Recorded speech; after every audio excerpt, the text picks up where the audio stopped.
Shalom to the elect of the nation of Israel. Once again, it's another video coming at you through the spirit and power of Yahweh Baal Shem Yahweh Shai Baal Shem Rakak Wadash. All praises and glories definitely due, especially in these times. And this is, of course, another edition of the Daily Edification Exhortation for you brothers out there, you sincere brothers. I'm not sure what title I'm going to give this video, but hopefully it's edifying through the spirit. I was thinking about, as of late, what's been going on with these different Israelite groups. And one of the main reasons, what's been going on that's negative, that is, the last one was the Passover fiasco with this group, Sakari, led by Chief High Priest Al-Azhar and his sidekick, Deacon Hakar. And, one of the main reasons why things like that is happening, guys are going off. And yes, he did do wrong. He did go off. I mean, that's why he got so emotional. I'm talking about Al-Azhar. That's why he got so emotional about it, because he knew deep down inside he went off. Instead of just showing integrity and accepting that you went off, that you made a mistake, and humbling yourself and accepting it and asking for forgiveness, for forgiveness and moving on, he displayed a proud attitude. Okay, and we already knew he was going to go that route. Okay, that's no mystery there. But one of the main reasons, and this is why, I was thinking about this, one of the main reasons why things like that are happening is because certain Israelites are walking in the flesh. They're not walking in the spirit. The Apostle Paul said to the Israelites in Galatia, we can all learn from this, let's get it.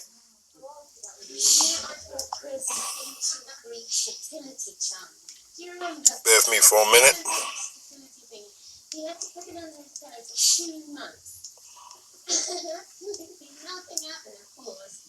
This is it right here, the book of Galatians, the 5th chapter, beginning at the 16th verse. These are good words that the Apostle Paul said to the Israelites in Galatia, and we can learn from these words, pursuant to Romans 15 and 4. Whatsoever things were written aforetime were written for what? Brothers, for our learning, that we through patience and comfort of the scriptures might have hope. That's the key word there, might have hope. All right? So that's how crucial it is, to always try to do the right thing within this ministry so we could have hope. What's our hope? Of being delivered from the coming destruction of this society, and most of all, being delivered from this flesh, which I've did a video on it.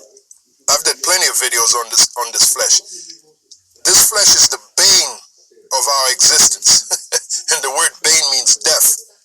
All right? When the scriptures say in the book of Jude, everlasting chains, that we were brought into everlasting chains, that's talking about this flesh. Okay, this flesh is a prison for our spirit. Okay, so let's get to what the Apostle Paul said, Galatians 5 and 16. This I say then, walk in the spirit, and ye shall not fulfill the lust of the flesh. Now, the reason why, going back to this character, Al-Azhar, the reason why he got caught up in that nonsense is because he was serving the flesh. The reason why he went to a club, up in the club, some of y'all might know that song. The reason why he was up in the club is because he gave in to the flesh. Okay, you had no business being in a club, especially on the Sabbath. Okay, because the Passover, right after your Passover service, it was still the Sabbath. All right, and I'm telling you, brothers out there, you brothers that have your head on your shoulders spiritually, that is, the last place you want to be in is a club. There's nothing but wickedness in there. What does the scriptures tell us about the house of mourning? Let's get that. You don't want to be in the house of mirth. You want to be in the house of mourning. We're going to get a couple of scriptures. But see, you do that because the flesh. You're not walking into the spirit. Or you're not walking in the spirit. You're walking in the flesh. You know what I mean. Ecclesiastes, the 5th chapter. And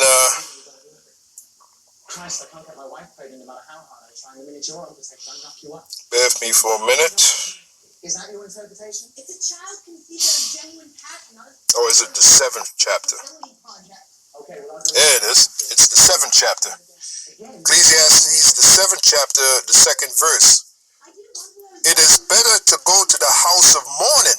Now the club is not the house of mourning. Okay? The club is not the house of mourning. That's the house of mirth. Okay? Now, our spirit understands that. The flesh don't. The flesh ain't trying to hear that. The flesh don't want to go to the house of mourning. But our spirit, if it's in tune with this knowledge, with this truth, we don't mind going into the house of mourning because we understand what the mourning is going to bring. You know, we understand that the mourning or the suffering is going to purify us.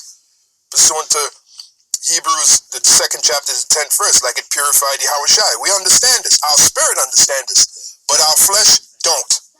That's why there's a war, a continual war between our spirit and our flesh while we're within this body. And the only one that can liberate us from that war is Yahushai. That's one of the reasons why he's coming. To liberate us, not just from this system, but this flesh. Which, like I said, it has been the bane of our existence. Okay? Ecclesiastes 7 and 2. It is better to go to the house of mourning than to go to the house of feasting. That's the club. Up in the club. That's the club, all right? Let me read that again. What the chief potentate, high, exalted grand poobah priest Al-Azhar, did he forget this? Did he forget the scripture? You see? Ecclesiastes 7 and 2. It is better to go to the house of mourning than to go to the house of feasting. For that is the end of all men. And there's nothing but primo wickedness going on in these clubs. Nothing but adultery. A lot of these women that go to these clubs, they got men at home. They have something called Girls' Night Out. Girls' Night Out usually takes place at a club. And you'll meet one of these bitches, right? And they'll tell you they ain't got no man.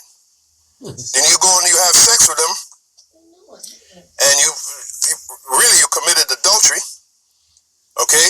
But you that was in your ignorance. You didn't know the bitch lied to you, but you shouldn't put yourself in that position, though.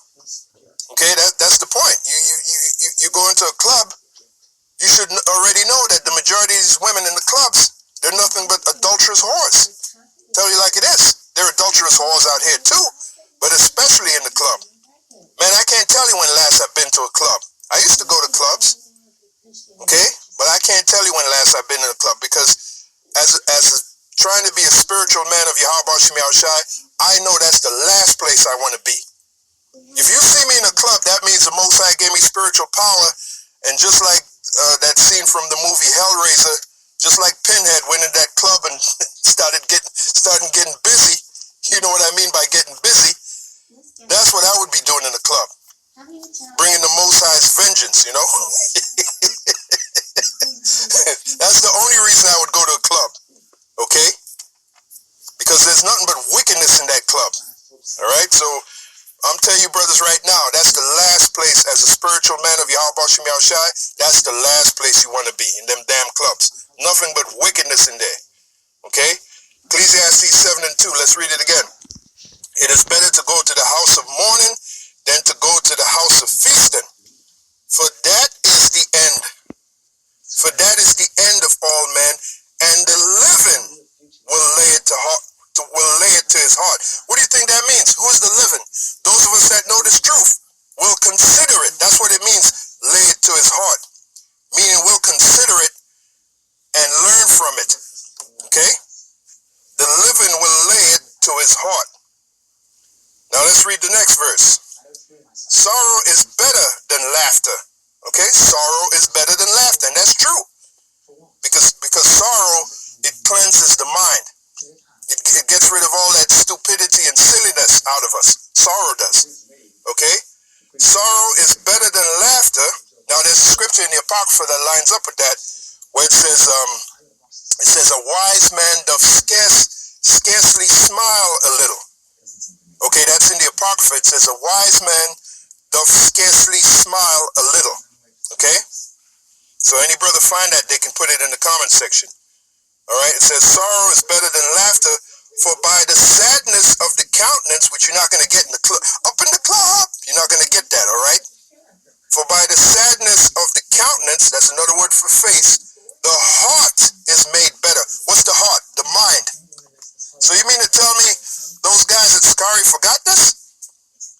They had no business being up in that club, especially on the Sabbath. Point blank, end of story. So yes, they did wrong. Okay? They were not thinking spiritually. They were thinking carnally. They were thinking according to the flesh. What did the Apostle Paul say? Walk ye in the spirit and not in the lusts of the flesh. We're going to go back to it. The heart of the wise, let's keep reading, because all this meat, why not get all this meat? The heart of the wise is in the house of mourning, but the heart of fools is in the house of mirth. And that guy was made to look like a fool. Okay? Him and his cohorts. Alright? As spiritual men of Yahweh Shem Yahushua, we ain't got no business in those clubs. Because nothing but wickedness goes on in there. Okay? Let's keep reading. It is better to hear the rebuke of the wise than for a man to hear the song of fools. There you go. Why? Because the rebuke of the wise makes the heart sharper. Okay? Makes the mind better. Okay? Now let's get back to Galatians. And what the Apostle Paul said, Galatians 5 and 16. Then I say then, walk in the Spirit. And you got a lot of Israelites that are not walking in the Spirit. They're not. And you can see it. If you're spiritual, you can see it. These guys are not walking in the Spirit. They're not. Walking in the Spirit means you're doing things that enhances the Spirit rather than the flesh. Okay? Because there's this constant war. The Apostle Paul spoke about this. The constant war between the flesh and the Spirit. Okay?